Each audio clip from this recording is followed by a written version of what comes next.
চলে এসেছি কৃষ্ণনগরের মুখার্জি হোটেলে। দিদি ভাই নমস্কার। নমস্কার। দিদি ভাই, আপনার হোটেলে কত রকমের কি কি থালি পাওয়া যাচ্ছে এখন?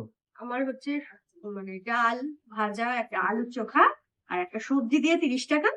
আর শুধু প্লেন মাছ ভাত দিলে 40 টাকা। ওটা যদি ডাল সবজি দিয়ে খায় তাহলে 45 টাকা। আর এক একটা করে এক্সট্রা ভাত নিলে 5 টাকা করে পড়ছে। আর মাংস ভাত, শুধু প্লেন মুরগির মাংস ভাত 40 টাকা। আর ডাল সবজি দিয়ে খেলে ওটাও 45 টাকা। আচ্ছা আর ডিম ডাল সবজি দিয়ে 45 টাকা। আচ্ছা, কি কি আজকে তরকারি আছে দেখিয়ে দিন একটু আমাদের। আজকে এই যে আমাকে তাড়াতাড়ি ছেড়ে দেন এবার। হ্যাঁ এগুলো মনে করে এক মিনিট। যাবে, এটা 45 টাকা রেট হবে। আচ্ছা, আলুর চোখা গেল, আলু ভাজা গেল, এবার কি পালং শাকের সবজি হবে নাকি? হ্যাঁ, সবজিটা যাবে আর ডাল। আচ্ছা, আপনার কি দেবো? মাছ মাছ দেবো না ডিম দেবো?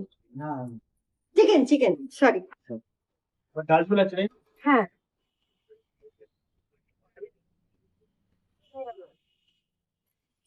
ওনারা বলেছিলেন যে কষিয়ে করে দিতে, সেই কষাটা এটা এটা আলাদা ইয়ে।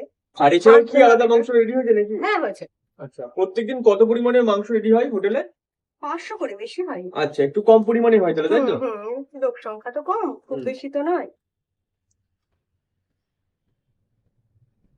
লোকেশন কৃষ্ণনগর সিংদরজার আগে তারা জুয়েলারির পাশে মুখার্জি হোটেল।